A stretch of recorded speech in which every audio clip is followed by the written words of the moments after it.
ಮೇಷರಾಶಿಯವರು ಸಮಾಜಕ್ಕೋಸ್ಕರವಾಗಿ ನೀವು ಮಾಡ್ತಕ್ಕಂತಹ ಸೇವೆ ಹಾಗೆ ಸಮಾಜದ ಹಿತದೃಷ್ಟಿಯಿಂದ ಮಾಡ್ತಕ್ಕಂತಹ ಸಹಾಯ ನಿಮ್ಮ ಗೌರವವನ್ನು ಹೆಚ್ಚು ಮಾಡ್ತಕ್ಕಂಥದ್ದಾಗುತ್ತೆ. ಬೆಲೆ ಬಾಳ್ತಕ್ಕಂತಹ ವಸ್ತುವನ್ನು ಖರೀದಿ ಮಾಡೋದಕ್ಕೆ ಅವಕಾಶ ಇದೆ. ಸಾಮಾಜಿಕ ಕಾರ್ಯಕ್ರಮದಲ್ಲಿ ನಿಮ್ಮನ್ನು ನೀವು ತೊಡಗಿಸ್ಕೊಳ್ಬಹುದು.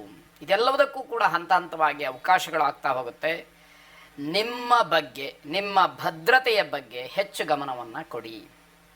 ಯಾವಾಗ ಸಮಾಜದಲ್ಲಿ ಹೆಚ್ಚು ಜನಪ್ರಿಯರಾಗ್ತಿರೋ ಆಗ ನಿಮಗೆ ಗೊತ್ತಿಲ್ಲದೆ ಶತ್ರುಗಳು ಹೆಚ್ಚಾಗ್ತಾ ಹೋಗ್ತಾರೆ ಅನ್ನುವಂಥದ್ದು ಯಶಸ್ಸಿದೆ. ಅದರ ಜೊತೆಯಲ್ಲಿ ಗುರಿಯೂ ಕೂಡ ನಿರ್ದಿಷ್ಟವಾಗಿರಲಿ. ಪ್ರೀತಿ ಪ್ರೇಮದ ವಿಚಾರದಲ್ಲಿ ಗೊಂದಲ ಬೇಸರ ಆಗ್ತಕ್ಕಂಥದ್ದಿದೆ. ಅದೃಷ್ಟ ಚೆನ್ನಾಗಿದೆ ಅಂತ ಹೇಳಿ ಅಂದ್ಕೊಳ್ಳೋದ್ರೊಳಗಡೆ ದಿನ ಕಳೆದು ಹೋಗ್ತಕ್ಕಂಥದ್ದು. ಕುಲದೇವತಾ ಪ್ರಾರ್ಥನೆಯನ್ನು ಮಾಡಿ ಶುಭವಾಗಿ. ವೃಷಭ ರಾಶಿ, ನಿಮ್ಮ ಬಗ್ಗೆ ನೀವೇ ಆತ್ಮಾವಲೋಕನವನ್ನು ಮಾಡಿಕೊಳ್ಬೇಕು. ಏನೇನೆಲ್ಲ ಆಗ್ತಾ ಇದೆ, ಯಾವ ಯಾವ ವಿಚಾರಗಳಲ್ಲಿ ನಾನು ಸರಿಯಾದಂತಹ ತೀರ್ಮಾನವನ್ನು ಮಾಡ್ತಾ ಇದ್ದೀನಿ, ಹೇಗೆ ನಡ್ಕೊಳ್ತಾ ಇದ್ದೀನಿ, ಏನು ಬದಲಾವಣೆಗಳಾಗ್ತಾ ಇದೆ, ಇದಕ್ಕೆ ನನ್ನ ಪಾತ್ರ ಎಷ್ಟು, ನಾನು ಹೇಗೆ ಬದಲಾಗಬೇಕು, ಬರುವಂತಹ ಸವಾಲುಗಳನ್ನು ಹೇಗೆ ಸ್ವೀಕರಿಸಬೇಕು, ಅದನ್ನು ಹೇಗೆ ಪರಿಹರಿಸ್ಕೊಳ್ಬೇಕು, ಇದೆಲ್ಲದರ ಬಗ್ಗೆ ಚಿಂತನೆಗಳು ನಡೀಲೇಬೇಕಾದಂತಹ ಅಗತ್ಯವಾಗಿರ್ತಕ್ಕಂತಹ ವಿಚಾರ. ಈ ದಿವಸ ಅದಕ್ಕೆ ಅವಕಾಶ ಇದೆ. ನಿಮ್ಮ ಸಹಕಾರಕ್ಕೆ ಅನುಗುಣವಾಗಿ ಬೆಲೆ ಸಿಕ್ಕತ್ತೆ. ಅಂದರೆ ನೀವು ಬೇರೆಯವರಿಗೆ, ಬೇರೆಯ ಕೆಲಸಕ್ಕೆ ಯಾವ ರೀತಿ ಸಹಕರಿಸ್ತೀರೋ ಅಷ್ಟು ಗೌರವ ನಿಮಗೆ ಸಿಗ್ತಕ್ಕಂಥದ್ದು, ಅಥವಾ ಅದರಿಂದ ಆಗ್ತಕ್ಕಂತಹ ಲಾಭ ನಿಮಗೆ ಸರಿಯಾದಂತಹ ರೀತಿಯಲ್ಲಿ ಆಗುವಂಥದ್ದು. ಹಣದ ವಿಚಾರದಲ್ಲಿ ಸ್ವಲ್ಪ ಮಟ್ಟಿಗೆ ನಿರಾಸೆ ಆಗತ್ತೆ. ಯಾವುದಕ್ಕೂ ನೀವು ಸಹಕಾರ ಕೊಡೋದಿಲ್ಲ ಅಂತಂದರೆ ಹಣ ಹೇಗೆ ಬರುತ್ತೆ ಅನ್ನುವಂಥದ್ದು ಪ್ರಶ್ನೆ. ಅನಗತ್ಯವಾಗಿ ಅನುಪಯುಕ್ತವಾದಂತಹ ವಿಚಾರಗಳಲ್ಲಿ ಸಮಯ ಹಾಳಾಗಿ ಹೋಗುತ್ತೆ. ಅದು ನಿಮ್ಮ ಗಮನಕ್ಕೆ ಬರುವುದೇ ಇಲ್ಲ. ವಾದ ವಿವಾದಗಳಿಂದ ಸಮಸ್ಯೆಗಳನ್ನು ಮಾಡ್ಕೊಳ್ತೀರಿ. ಆತಂಕ ಬೇಡ, ಸಮಾಧಾನವಾಗಿದ್ದರೆ ಈ ದಿವಸವನ್ನು ಹೇಗೋ ಕಳೆಯಬಹುದು ಅನ್ನುವಂಥದ್ದು. ಈಶ್ವರನ ಪ್ರಾರ್ಥನೆಯನ್ನು ಮಾಡಿ. ವಾಹನಂ ವೃಷಭೋ ಯಸ್ಯ ವಾಸುಕಿ ಕಂಠಭೂಷಣಂ ವಾಮೇ ಶಕ್ತಿಧರಂ ವಂದೇ ವಕಾರಾಯ ನಮೋ ನಮಃ ಎಂಬುದಾಗಿ 11 ಸಲ ಹೇಳ್ಕೊಳ್ಳಿ. ಈಶ್ವರನ ಕಟಾಕೃಪಾಕ್ಷ ನಿಮ್ಮ ಮೇಲೆ ಇರಲಿ. ಶುಭವಾಗಿ. ಮಿಥುನ ರಾಶಿ, ಬೇರೆಯವರ ವಿಚಾರದಲ್ಲಿ ಹಸ್ತಕ್ಷೇಪವನ್ನು ಮಾಡಬೇಡಿ. ನಿಮಗೂ ಅದಕ್ಕೂ ಸಂಬಂಧ ಇಲ್ಲ ಅನ್ನುವಂಥದ್ದನ್ನು ತಿಳ್ಕೊಳ್ಬೇಕು. ಕುಟುಂಬದಲ್ಲಿ ನೆಮ್ಮದಿಯ ವಾತಾವರಣವನ್ನು ನೀವೇ ಕಾಪಾಡಬೇಕು. ನಿಮ್ಮಿಂದನೇ ಮನೆಯಲ್ಲಿ ಅಶಾಂತಿ ಆಯಿತು, ಅಸಮಾಧಾನ ಆಯಿತು ಅನ್ನುವ ಮಾತು ಬರಬಹುದು. ಅದಕ್ಕೆ ಅವಕಾಶಗಳನ್ನು ಮಾಡಿಕೊಡಬೇಡಿ. ನಿಮ್ಮ ನಡವಳಿಕೆಯಿಂದಲೇ ಮನೆಯಲ್ಲಿ ಅಶಾಂತಿ, ನೀವು ಹೇಗೆ ವರ್ತಿಸ್ತೀರಿ ಅನ್ನೋದ್ರ ಮೇಲೆ ಮನೆಯಲ್ಲಿರ್ತಕ್ಕಂತಹ ಶಾಂತಿ ಕದಡಿ ಹೋಗುತ್ತೆ ಅನ್ನುವಂಥದ್ದು ಎಚ್ಚರ ಇರಲಿ. ಜನ ನಿಮ್ಮ ಮಾತುಗಳನ್ನು ಕೇಳದೇ ಇರಬಹುದು, ಬಲವಂತ ಮಾಡೋದಕ್ಕೆ ಹೋಗಬೇಡಿ. ನೀವು ಹೇಳಬೇಕಾದಂತಹ ಸಂದರ್ಭಗಳು ಬಂದರೆ, ಏನಾದರೂ ಸಲಹೆಗಳನ್ನು ಕೊಡಬೇಕಾದಂತಹ ಸಂದರ್ಭಗಳು ಬಂದರೆ ನಿಮ್ಮ ಪಾಡಿಗೆ ನೀವು ಕೊಡಿ. ಬೇಕಾದವರು ಅದನ್ನು ತಗೊಳ್ತಾರೆ. ಬಲವಂತ ಮಾಡೋದಕ್ಕೆ ನೀವ್ಯಾರು ಅನ್ನುವಂಥದ್ದಾಗತ್ತೆ. ಬಂಧುಗಳ ಜೊತೆಯಲ್ಲಿ ಸಂತೋಷದ ಸಮಯವನ್ನು ಕಳೀತೀರಿ. ಇದು ನಿಮಗಿರತಕ್ಕಂತಹ ಭಾಗ್ಯ. ಇದನ್ನು ನೀವು ಅನುಭವಿಸ್ತಕ್ಕಂಥದ್ದು ಒಳ್ಳೆಯದು. ನಿಮ್ಮ ಪರಿಶ್ರಮಕ್ಕೆ ತಕ್ಕ ಪ್ರತಿಫಲ ಖಂಡಿತವಾಗಿ ಇದ್ದೇ ಇದೆ. ಆದರೆ ಬಲವಂತವಾಗಿ ಅದನ್ನು ಪಡ್ಕೊಳ್ಳೋದಕ್ಕೆ ಹೋಗಬೇಡಿ. ಎಲ್ಲ ಕೆಲಸ ಮುಗಿದ ನಂತರದಲ್ಲಿ ಆ ಫಲ ಏನು ಸಿಕ್ಕಬೇಕೋ ಅದು ನಿಮಗೆ ಬಂದೇ ಬರುತ್ತೆ. ಕೋಪದಿಂದ ಗಾಯ ಮಾಡಿಕೊಳ್ತಕ್ಕಂತಹ ಸಾಧ್ಯತೆಗಳಿದೆ. ಇವೆಲ್ಲವನ್ನು ಗಮನಿಸಿದಾಗ ಮನಃಶಾಂತಿಗೋಸ್ಕರವಾಗಿ ಆದರೂ ತುಳಸಿಯಿಂದ ಮಹಾವಿಷ್ಣುವನ್ನು ಅರ್ಚನೆ ಮಾಡಿ, ಪ್ರಾರ್ಥನೆ ಮಾಡಿ. ಶುಭವಾಗಿ. ಕರ್ಕಾಟಕ ರಾಶಿ, ಹಳೆಯ ವಿಚಾರಗಳು, ನಡೆದು ಹೋಗಿರತಕ್ಕಂಥದ್ದು, ಕಹಿ ಘಟನೆಗಳು, ಇದು ಯಾವುದನ್ನೂ ಕೂಡ ಮತ್ತೆ ಮತ್ತೆ ಜ್ಞಾಪಿಸ್ಕೊಳ್ತಕ್ಕಂತಹ ಪ್ರಯತ್ನಗಳನ್ನು ಮಾಡಬೇಡಿ. ಅದು ನಿಮ್ಮ ಮನಸ್ಸಿನ ಖಿನ್ನತೆಗೆ ಕಾರಣವಾಗುತ್ತೆ. ಅದರಿಂದ ಯಾವ ಅನುಕೂಲವೂ ಯಾವ ಪ್ರಯೋಜನವೂ ಇಲ್ಲ ಅನ್ನುವಂಥದ್ದು. ಹೊಸ ಹೂಡಿಕೆಗೆ ಅನುಕೂಲಕರವಾದಂತಹ ದಿವಸ ಅಂತ ಹೇಳಬೇಕು. ನಿಮ್ಮ ಗುರಿಯನ್ನು ಮುಟ್ಟೋದಕ್ಕೆ ತುಂಬ ಕಷ್ಟಪಡಬೇಕಾಗತ್ತೆ. ಹಾಗಾಗಿ ಸರಿಯಾದಂತಹ ಒಂದು ನಿಖರವಾದಂತಹ ಒಂದು ಪ್ಲಾನ್ ಅನ್ನುವಂಥದ್ದು ನಿಮಗೆ ಬೇಕು. ಅದಿಲ್ಲ ಅಂತಾದರೆ ಗುರಿ ಮುಟ್ಟೋದಕ್ಕೆ ಕಷ್ಟವಾದೀತು. ಜನರಿಗೆ ನಿಮ್ಮನ್ನು ನೋಡಿದ್ರೆ ಏನೋ ಒಂದು ರೀತಿಯ ವಿಶ್ವಾಸ, ನೀವೇ ಸ್ಫೂರ್ತಿ ಅನ್ನುವ ರೀತಿಯಲ್ಲಿರ್ತಾರೆ. ನೀವು ಕೂಡ ಹಾಗೆ ಬೇರೆಯವರನ್ನ ಆಕರ್ಷಣೆ ಮಾಡ್ತೀರಿ. ಆದರೆ ಆಕರ್ಷಿತರಾದಂತಹ ಜನರಿಗೆ ನ್ಯಾಯವನ್ನು ಒದಗಿಸ್ಬೇಕಲ್ಲ, ಅದು ನಿಮ್ಮ ಹತ್ರ ಆಗ್ತಾ ಇಲ್ಲ, ಆಗುವುದೂ ಇಲ್ಲ. ಅದು ತಪ್ಪಾಗತ್ತೆ, ತೊಂದರೆಯಾಗತ್ತೆ. ಅದಕ್ಕೆ ಸರಿಯಾಗಿ ಗುರಿಯನ್ನು ಇಟ್ಟುಕೊಳ್ಬೇಕು. ಬದಲಾವಣೆಗಳ ಬಗ್ಗೆ ಯಾವುದೇ ಕಾರಣಕ್ಕೂ ಚಿಂತನೆಯನ್ನು ಮಾಡಬೇಡಿ, ಅದು ಸಾಧ್ಯ ಆಗದೇ ಇರತಕ್ಕಂತಹದ್ದು. ಸುಬ್ರಹ್ಮಣ್ಯ ಸ್ವಾಮಿಯ ವಿಶೇಷವಾದಂತಹ ಪ್ರಾರ್ಥನೆಯನ್ನು ಮಾಡಿ, ಅದು ನಿಮಗೆ ರಕ್ಷಣೆಯನ್ನು ನೀಡಲಿ. ಶುಭವಾಗಿ. ಸಿಂಹರಾಶಿ, ಧಾರ್ಮಿಕ ಆಚರಣೆಯಿಂದ ಭಗವಂತ ಪೂಜೆ, ಧ್ಯಾನ, ಭಜನೆ, ಪುಣ್ಯಕ್ಷೇತ್ರಗಳ ದರ್ಶನ ಇತ್ಯಾದಿಗಳಿಂದ ಮನಸ್ಸಿಗೆ ನೆಮ್ಮದಿ ಸಿಕ್ಕುವಂಥದ್ದಿದೆ. ಸಮಾರಂಭಗಳಿಗೆ ಹಾಜರಾಗ್ತಕ್ಕಂತಹ ಒಂದು ಯೋಗ ಇದೆ. ತಿರಸ್ಕಾರ ಮಾಡಬೇಡಿ. ಯಾರೋ ಯಾವುದಕ್ಕೋ ಕರೆದ್ರು, ಸಮಾಜ ಸೇವೆಗೋ ಇನ್ನೊಂದು ಪೂಜೆಗೋ ಏನಕ್ಕೋ ಕರೆದ್ರು ಅಂತಂದರೆ ತಿರಸ್ಕಾರ ಮಾಡುವಂಥದ್ದು ಬೇಡ. ಇರುವಂತಹ ಸಮಯದಲ್ಲೇ ಸ್ವಲ್ಪ ಸಮಯವನ್ನು ಅದಕ್ಕೋಸ್ಕರವಾಗಿ ಮೀಸಲಾಗಿಟ್ಟುಕೊಂಡು ಹೋಗಿ ಬನ್ನಿ ಅನ್ನುವಂಥದ್ದು. ಮಕ್ಕಳಿಗೆ ನೀತಿ ಪಾಠವನ್ನು ಹೇಳಿ ನಿಮ್ಮ ಗೌರವ ಹೆಚ್ಚಾಗ್ತಕ್ಕಂಥದ್ದು. ಹೊಸ ಉದ್ಯಮಕ್ಕೋಸ್ಕರವಾಗಿ ಬೇರೆಯವರ ಪರಿಚಯವಾಗುತ್ತೆ. ಆ ಪರಿಚಯವನ್ನು ಸದುಪಯೋಗ ಮಾಡಿಕೊಳ್ಳಿ. ನಿಮ್ಮ ವ್ಯವಹಾರಾದಿಗಳನ್ನು ಬಲಪಡಿಸ್ಕೊಳ್ಳಿ. ಮುಂದಕ್ಕೆ ಅದು ನಿಮಗೆ ಅನುಕೂಲಕ್ಕೆ ಬರುತ್ತೆ ಎನ್ನುವಂಥದ್ದು. ನಿಮ್ಮ ಕೆಲಸ, ನಿಮ್ಮ ಸಾಧನೆ, ನಿಮ್ಮ ಮಾತು, ಮಾರ್ಗದರ್ಶನ ಇದೆಲ್ಲದಕ್ಕೂ ಕೂಡ ಜನರಿಂದ ಪ್ರಶಂಸೆ ಅನ್ನುವಂಥದ್ದು ಸಿಕ್ಕತ್ತೆ. ಆರ್ಥಿಕ ಬಿಕ್ಕಟ್ಟು ಕಾಡಬಹುದು, ಫೈನಾನ್ಷಿಯಲ್ ಆಗಿ ಸ್ವಲ್ಪ ಸಮಸ್ಯೆಗಳು ಆಗಬಹುದು ಅನ್ನುವಂಥದ್ದು.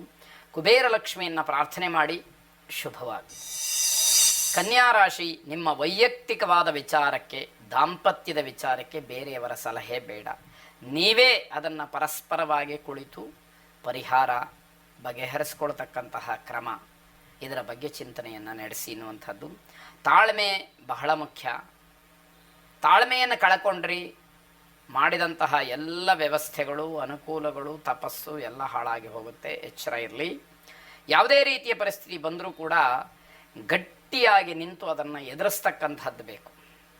ಜಗಳ ಮಾಡೋದು ಅಂತ ಅರ್ಥ ಅಲ್ಲ. ಏನು ಬಂದರೂ ತಡ್ಕೊಳ್ತೀನಿ ಅನ್ನುವಂತಹ ಒಂದು ಆತ್ಮಸ್ಥೈರ್ಯ ಬಹಳ ಮುಖ್ಯವಾಗುತ್ತೆ. ನಿಮ್ಮೆಲ್ಲ ಕೆಲಸಗಳನ್ನು ಸಕಾಲದಲ್ಲಿ ಮುಗಿಸಿ ಜವಾಬ್ದಾರಿಗಳಿಂದ ಹೊರಬರಬೇಕು. ನಿಮ್ಮದೇ ಆದಂತಹ ಕರ್ತವ್ಯ, ಗುರುತರವಾದಂತಹ ಜವಾಬ್ದಾರಿಗಳಿರಬಹುದು. ಅದನ್ನೆಲ್ಲ ಸಾಂಗೋಪಾಂಗವಾಗಿ ಮುಗಿಸ್ಬೇಕಾದಂಥದ್ದು ಮುಖ್ಯವಾಗುತ್ತೆ. ಹೆಚ್ಚು ಜನ ಇರುವಂತಹ ಕಡೆ ಹೋಗಬೇಡಿ, ತೊಂದರೆಗೆ ಅವಕಾಶ ಇದೆ. ಮಕ್ಕಳ ವರ್ತನೆಯ ಬಗ್ಗೆ ತುಂಬ ಬೇಸರವಾಗುತ್ತೆ. ಆದರೂ ಅನಿವಾರ್ಯ.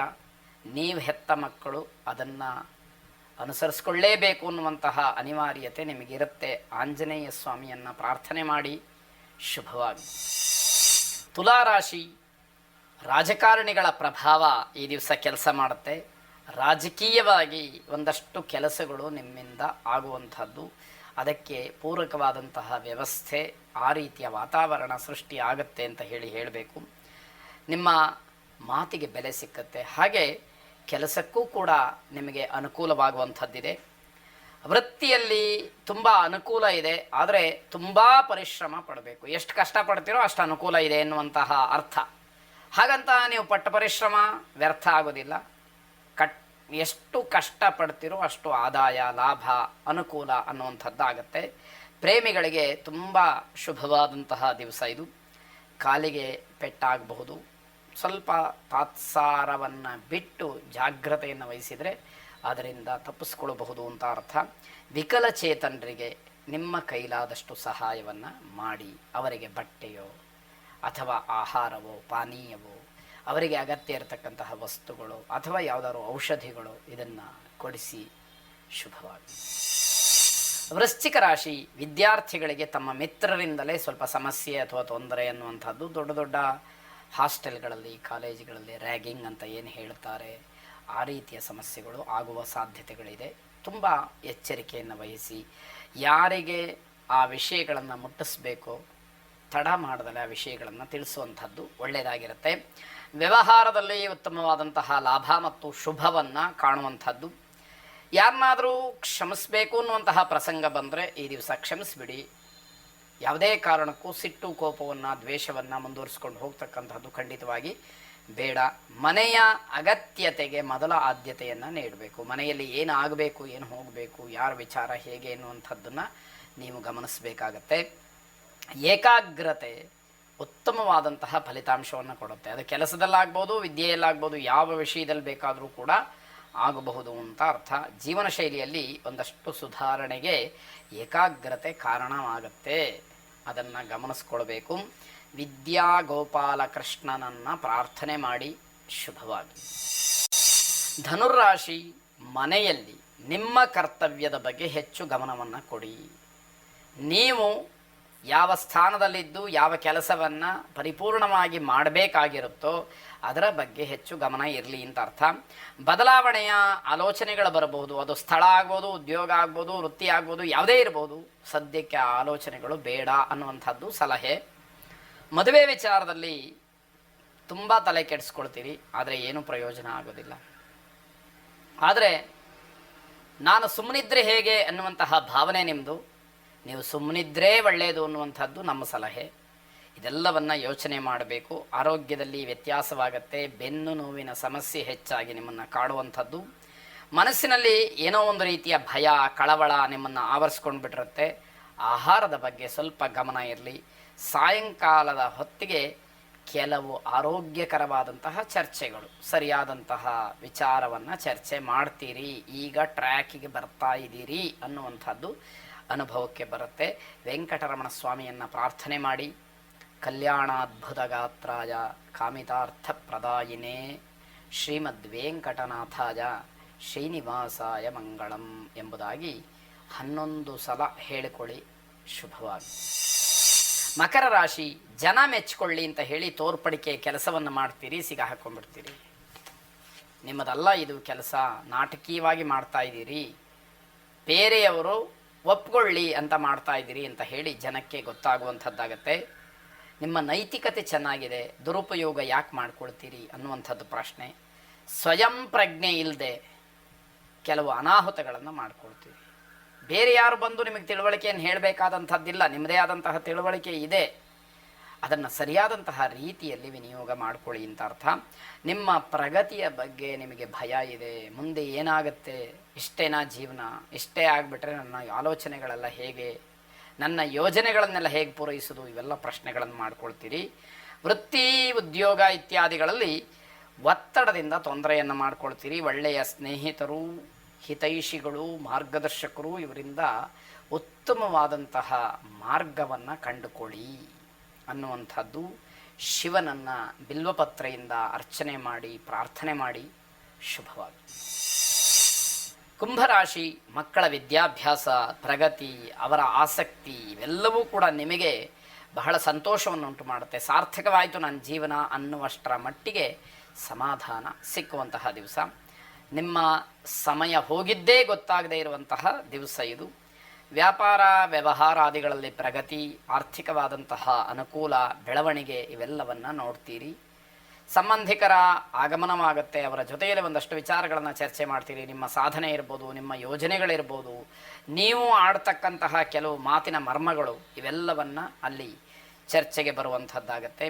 ಬರಬೇಕಾದಂತಹ ಬಾಕಿ ಹಣ ನಿಮ್ಮ ಕೈ ಸೇರುವಂಥದ್ದಿದೆ. ಆರೋಗ್ಯದ ವಿಚಾರದಲ್ಲಿ ಬಹಳ ಸಮಾಧಾನವನ್ನು ಕಾಣ್ತೀರಿ. ಸ್ನೇಹಿತರಿಂದಲೂ ಕೂಡ ಸಿಹಿ ಸುದ್ದಿ ಬರುವಂಥದ್ದಿದೆ. ಮಹಾಲಕ್ಷ್ಮಿಯನ್ನು ಮಲ್ಲಿಗೆ ಹೂವಿನಿಂದ ಅರ್ಚನೆ ಮಾಡಿ ಪ್ರಾರ್ಥನೆ ಮಾಡಿ. ನಮಸ್ತೆಸ್ತು ಮಹಾಮಾಯೇ ಶ್ರೀಪೀಠೆ ಸುರಪೂಜಿತೆ ಶಂಖಚಕ್ರ ಗದಾಹಸ್ತೆ ಮಹಾಲಕ್ಷ್ಮೀ ನಮೋಸ್ತುತೆ ಎಂಬುದಾಗಿ ನಿಮ್ಮ ಪ್ರಾರ್ಥನೆ ಇರಲಿ. ಶುಭವಾಗಿ. ಕೊನೆಯದಾಗಿ ಮೀನರಾಶಿ, ಕುಟುಂಬದಲ್ಲಿ ಶುಭ ಕಾರ್ಯದ ಬಗ್ಗೆ ಚರ್ಚೆಯನ್ನು ಮಾಡ್ತೀರಿ. ಮುಂದಾಗಬೇಕಾದಂತಹ ಕೆಲವು ವಿಚಾರಗಳು ಮುನ್ನೆಲೆಗೆ ಬರುತ್ತೆ. ಅದರ ಬಗ್ಗೆ ಬಹಳ ದೀರ್ಘವಾದಂತಹ ಚರ್ಚೆಗಳು ನಡೆಯುವಂಥದ್ದಿದೆ. ಮಿತ್ರರನ್ನು ಭೇಟಿ ಮಾಡಿ ನಿಮ್ಮ ವಿರೋಧಿಗಳ ಬಗ್ಗೆ ಚರ್ಚೆ ಮಾಡ್ತೀರಿ. ನಿಮ್ಮ ಸ್ನೇಹಿತರನ್ನು ಭೇಟಿ ಮಾಡಿ ಯಾರು ನಿಮ್ಮ ವಿರೋಧಿಗಳಿದ್ದಾರೆ ಅವರೆಲ್ಲ ವಿಚಾರಗಳು ಹೇಗೆ, ಏನು, ಎತ್ತ ಅಂತ ಹೇಳಿ ವಿಚಾರ ಮಾಡುವಂಥದ್ದು. ಮೂಲ ಉದ್ದೇಶವನ್ನು ಮರೆತು ಕಾರ್ಯಪ್ರವೃತ್ತರಾಗ್ತಕ್ಕಂಥದ್ದು ಅದು ನಿಮಗೆ ಬೇಡ. ಯಾವ ಉದ್ದೇಶವನ್ನು ಇಟ್ಟುಕೊಂಡು ನೀವು ಇವತ್ತಿನ ಕೆಲಸವನ್ನು ಮಾಡಬೇಕಾಗಿದೆಯೋ ಅದನ್ನೇ ಬಿಟ್ಟು ಬೇರೆ ಎಲ್ಲ ವಿಷಯಗಳು ಮುನ್ನೆಲೆಗೆ ಬಂದರೆ ಪ್ರಯೋಜನ ಏನು ಅನ್ನುವಂಥದ್ದು. ಸಮಯಕ್ಕೆ ಆದ್ಯತೆಯನ್ನು ನೀಡಿ ಧನಾತ್ಮಕವಾದಂತಹ ಫಲಿತಾಂಶವನ್ನು ಪಡ್ಕೊಳ್ಳಿ. ಸಮಯ ಕಳೆದು ಹೋಯಿತು ಅಂತಾದರೆ ಮತ್ತೆ ಸಿಕ್ಕದೇ ಇರತಕ್ಕಂತಹ ಅಮೂಲ್ಯವಾದಂಥದ್ದು. ಅದರಿಂದ ಅದಕ್ಕೆ ಆದ್ಯತೆಯನ್ನು ನೀಡಬೇಕಾದಂಥದ್ದು.